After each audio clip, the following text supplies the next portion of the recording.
नमस्कार, news India देख रहे हैं आप। मैं हूं आपके साथ खुशी सिंह, हाजिर हूं दिन भर की बड़ी खबरें लेकर। तो आज हम इस बुलेटिन में बात करेंगे मन की बात में पीएम द्वारा की गई इशारों की तरफ, महाकुंभ में वीकेंड पर लगे भीषण जाम की, बात होगी गाजियाबाद में बदमाशों के बढ़े हौसलों की, साथ ही बात करेंगे तेलंगाना टनल में फंसे लोगों की। खबरों में आगे बात होगी ऑनलाइन कंटेंट पर सरकार द्वारा किए गए बड़े फैसलों की। बुलेटिन के अंत में बात होगी आखिर क्यों अज्ञात बदमाशों ने चलाई कार सवार पर गोली। तो चलिए खबर को विस्तार से जानते हैं। पीएम मोदी ने मन की बात कार्यक्रम के जरिए देशवासियों से बातचीत की। मन की बात मासिक रेडियो कार्यक्रम है जो प्रधानमंत्री नरेंद्र मोदी हर महीने के आखिरी रविवार को देश के नागरिकों को संबोधित करते हैं। इसमें वो राष्ट्र से संबंधित मुद्दों और विषयों पर बातचीत करते हैं। पीएम मोदी ने अपने मासिक कार्यक्रम मन की बात में सबसे पहले क्रिकेट की बात की। बता दें कि पिछली बार मन की बात का 118वां एपिसोड गणतंत्र दिवस से पहले प्रसारित किया गया था। इस दौरान पीएम मोदी ने कहा, इन दिनों चैंपियन ट्रॉफी चल रही है, हर तरफ क्रिकेट का माहौल है। क्रिकेट में सेंचुरी का रोमांच क्या होता है ये तो सब भली भांति जानते हैं, लेकिन आज हम आपसे क्रिकेट की नहीं बल्कि भारत ने स्पेस में जो शानदार सेंचुरी बनाई है उसकी बात करने वाला हूं। पिछले महीने देश इसरो के 100वें रॉकेट की लॉन्चिंग के साक्षी बने हैं। ये केवल एक नंबर नहीं है बल्कि इससे स्पेस विज्ञान में नीति नई ऊंचाइयों को छूने वाले हमारे संकल्प का भी पता चलता है। पीएम मोदी ने अपने संबोधन में कहा कि हमारी स्पेस यात्रा की शुरुआत काफी सामान्य तरीके से हुई थी। इसमें कदम कदम पर चुनौतियां थी, लेकिन हमारे वैज्ञानिक विजय प्राप्त करते हुए आगे बढ़ते गए। समय के साथ अंतरिक्ष की इस उड़ान में हमारी सफलताओं की सूची काफी लंबी होती चली गई। प्रयागराज में लगा महाकुंभ समाप्त होने वाला है। 26 फरवरी यानी महाशिवरात्रि के दिन प्रयागराज महाकुंभ में आखिरी स्नान होना है। वहीं महाकुंभ में श्रद्धालुओं के बीच डुबकी लगाने की होड़ मची हुई है। हर दिन लाखों की संख्या में श्रद्धालु स्नान कर रहे हैं। आज 23 फरवरी है और मेला खत्म होने से पहले का आखिरी वीकेंड है। ऐसे में बड़ी संख्या में श्रद्धालु प्रयागराज में डुबकी लगाने पहुंचे हैं, जहां श्रद्धालुओं को भीषण जाम का सामना करना पड़ रहा है। प्रयागराज महाकुंभ में 25 किलोमीटर तक का लंबा जाम लगा हुआ है। हजारों वाहन सड़कों पर रेंग रहे हैं। जाम के कारण लोगों को परेशानियों का सामना करना पड़ रहा है, लेकिन किसी की श्रद्धा में कोई कमी नहीं आ रही है। सभी श्रद्धालु जोश के साथ प्रयागराज महाकुंभ में डुबकी लगाने को उत्सुक हैं।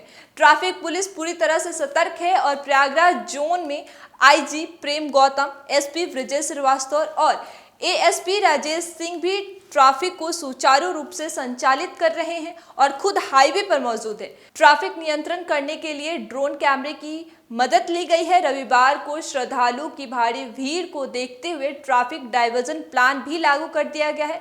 प्रशासन ने यह फैसला इसलिए लिया ताकि श्रद्धालु आसानी से महाकुंभ पहुंच सके और स्नान कर सके। प्रयागराज महाकुंभ में स्नान करने वालों का आंकड़ा 60 करोड़ का पार कर चुका है। ग्रेटर नोएडा में बीती शुक्रवार एक बैंक के डेटा मैनेजर के सर पर गोली मारकर हत्या कर देने का मामला सामने आया है।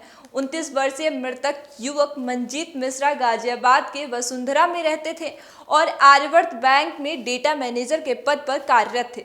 22 फरवरी को वो अपनी कार से ग्रेटर नोएडा के डी पार्क स्थित डेटा सेंटर जा रहे थे।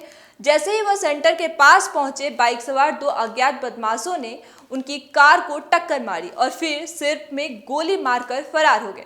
वहीं मृतक के परिजनों का कहना है कि इसके पीछे उनकी पत्नी और ससुराल वाले हैं। पुलिस ने मृतक की पत्नी और साले को हिरासत में लेकर पूछताछ कर रही है।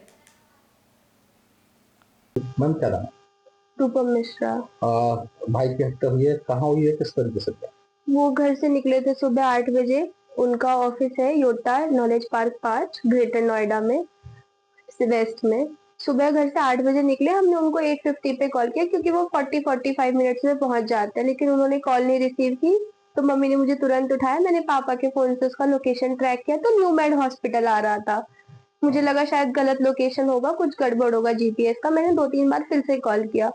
तीसरी कॉल पे एक पुलिस ने कॉल उठाया। बोले मैम आप इनके कॉल लगते हो, आप कहाँ पे हो, आप यहाँ आ जाओ। मुझे लगा कि कुछ गड़बड़ है। मैंने उनसे पूछा वो ठीक है क्या हुआ, बोले नहीं आप यहाँ आ जाओ। फिर मैंने न्यू मेड हॉस्पिटल कॉल किया।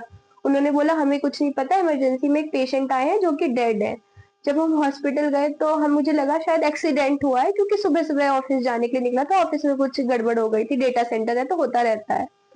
लेकिन जब मैंने गाड़ी की फोटोज देखी तो उसकी कार एकदम ठीक है, और फिर पता चला कि उसको यहाँ पे गोली मार दी गई। उसकी गाड़ी में कैमरा लगा हुआ था, तो उसकी रिकॉर्डिंग से पता चला है कि पहले उसकी गाड़ी को ठोका गया है, घर से उसको फॉलो किया गया है, फिर उसकी गाड़ी को एकदम ग्रेटर नोएडा के पास उसके ऑफिस से 100 मीटर की दूर, जहाँ पे कोई कैमरा नहीं है, वहां पे उसकी गाड़ी को ठोका गया है। फिर बाहर निशान दिखाने के बहाने बाहर लाया गया और तब जाके उसको यहाँ पे गोली मार दी है।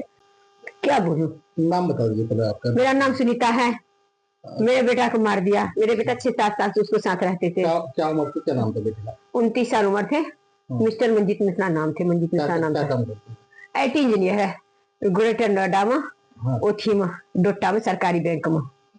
किसके शक है? क्या कौन लोग हैं आपके? अरे वो मार दिया उसको ससुराल वाला, वही मार दिया। वो साल भर से धमकी दे रहा था, शादी में गहना कह रहा कि हमारे यहाँ इतने ज्वेलरी चल रहा है, ये चल रहा है, आप लोग कम कास्ट कम पैसे वाला हो, इतने कहाँ से दे पाएंगे, इतने कहाँ से दे। हमने कर्जा लेकर उसको 20 तोला ज्वेलरी दिया।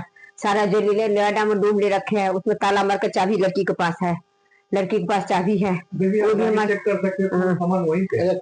चाहते हैं आप? हम चाहते हैं हमारे सामने मरना चाहिए, हमारे सामने गोली मारना चाहिए उसको। नहीं, ये योगी सरकार तो नहीं होगा तो हम दोनों माँ बेटी को मार दे, यही चाहते हैं।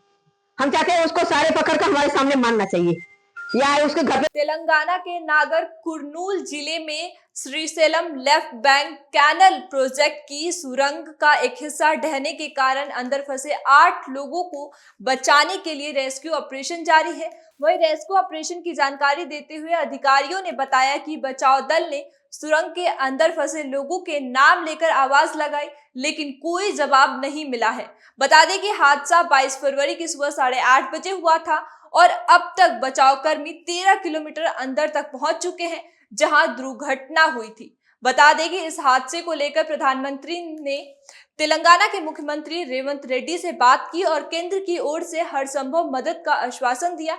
वहीं राज्य के मंत्री N उत्तम कुमार रेड्डी और J कृष्ण राव मौके पर पहुंचे हैं, जबकि मुख्यमंत्री लगातार हालात की निगरानी कर रहे हैं और बचाव कार्य तेजी करने का निर्देश दिया है। मामले में राहुल गांधी ने राज्य सरकार से फंसे हुए श्रमिकों को बचाने में कोई कसर ना छोड़ने का आग्रह किया है।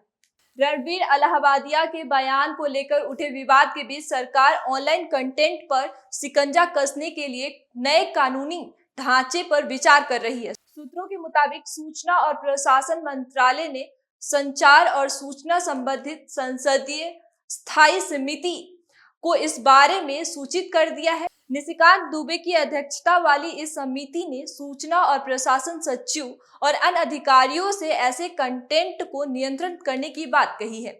सरकार का यह कदम डिजिटल प्लेटफॉर्म पर बढ़ते गलत सूचना, आपत्तिजनक सामग्री और जवाबदेही से जुड़े मुद्दों को नियंत्रित करने का है।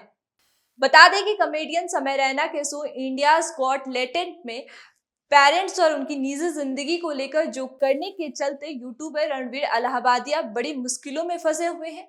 रणबीर के जोक का वीडियो सोशल मीडिया पर जमकर वायरल हुई थी, जिसके बाद उनकी आलोचना और ट्रोलिंग शुरू हुई। ये मामला बढ़ते बढ़ते इंटरनेट से निकलकर संसद तक पहुंच गया।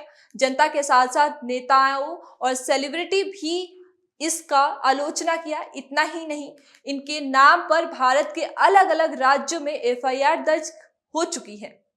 हल्द्वानी में बदमाशों द्वारा एक कार का पीछा कर गोली चलाने का मामला सामने आया है। पीड़ित व्यक्ति ने बताया कि वह भीमताल से हल्द्वानी की तरफ आ रहे थे, तभी कुछ लोग उनका पीछा करना शुरू किया और गाड़ी जबरदस्ती रोकने का प्रयास किया। पीड़ित घनश्याम ने बताया कि गाली गलौज के बाद उनकी गाड़ी को रोककर पत्थरबाजी की और फिर उसके बाद फायरिंग की गई। वहीं पुलिस क्षेत्रीय अधिकारी का कहना है कि तहरीर के आधार पर मुकदमा दर्ज कर लिया गया है और गोली चलाने वाले आरोपियों की जांच पड़ताल की जा रही है। परसों रात को ये सूचना आई थी कि एक व्यक्ति के द्वारा सूचना दी गई थी कि गोलीकांड हुआ है इस तरह से। तो पूछताछ करने पे ये पता चला कि जो इसमें आवेदक हैं वो भीमताल क्षेत्र से आ रहे थे और इनके कुछ गाड़ी द्वारा पीछा किया गया और तहरीर में दिया गया कि संभवतः शायद इनकी गाड़ी पे फायर किया गया था। श्योर नहीं है इस चीज़ को लेके। तो अभी इसमें FSL जांच के लिए भेजा गया है, लेटर भेजा गया है, बैलिस्टिक जांच कराई जाएगी और जैसे ही साक्ष्य संकलन होगा उसके आधार पर कार्रवाई करी जाएगी। मुकदमा पंजीकृत किया गया है